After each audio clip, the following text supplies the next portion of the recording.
அது காணும் பொங்கல் காலம். ஒரு மருமக பிள்ளை திடுதுப்புன்னு மாமியா வீட்டுல போய் நின்னா, வீட்டுல மாமியாக்காரி இல்ல. கொழாய் அடிக்க தண்ணி எடுக்க போயிருந்தா. சரியான கடைஞ்செடுத்த கஞ்ச பிசுனாரியாவ. திரும்பி வர கொஞ்சம் நேரம் ஆகும்னாங்க பக்கத்து வீட்டுக்காரவங்க. சரின்ட்டு இவன் கொஞ்ச நேரம் திண்ணையில உட்காந்து பார்த்தான். அது குடிசை வீடுதான். வீட்டுக்குள்ள இருந்து கமகமகமன்னு வாட வந்துச்சு. வீட்டு கதவை மாமியா சாத்தி தான் வச்சிருந்தா. பூட்டல. மெல்ல திறந்தான். உள்ள பார்த்தான். உள்ள போன அவனுக்கு காத்து இருந்துச்சு. கண்கொள்ளா காட்சி. உள்ள வீட்டு சோபத்துல ஒரு கட்டு கரும்பு கனகச்சிதமா சாத்தி இருந்துச்சு.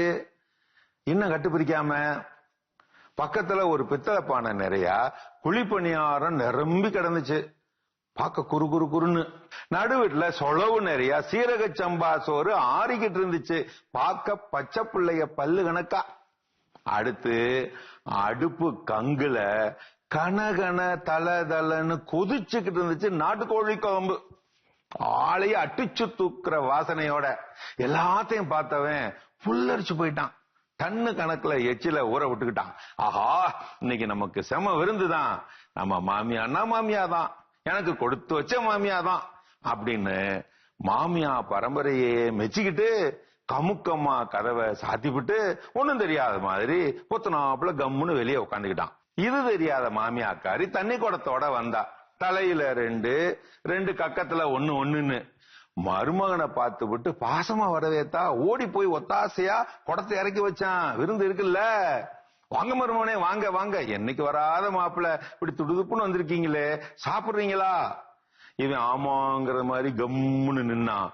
ஆனா அவ உடனே அழுத்துக்கிட்டா பாரு. பொய் மூட்டையை அவுத்து விட்டுவிட்டா. ஐயோ, நான் என்ன பண்ணுவேன்? வராத மருமகன் இப்படி வந்த நேரமா பார்த்து வீட்டுல ஒண்ணுமே இல்லையே.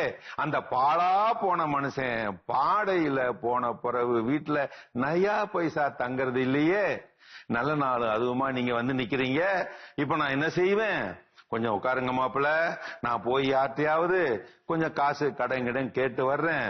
தம்படி கம்பு வச்சிருக்கிறேன், இடிச்சு கூழாக்கி தண்ணி சோறாவது ஆக்கி போடுறேன். தொட்டுக்க கல்லு பயிறு கடுப்பா வச்சு தர்றேன். என்ன பண்றது, வராதக வந்துட்டீங்களே, கவனிச்சுதானே ஆகணும். இப்படி புலம்பி எல்லாத்தையும் மறைக்க பார்த்தா இவன் நொந்து போய் கிளம்பிட்டான்.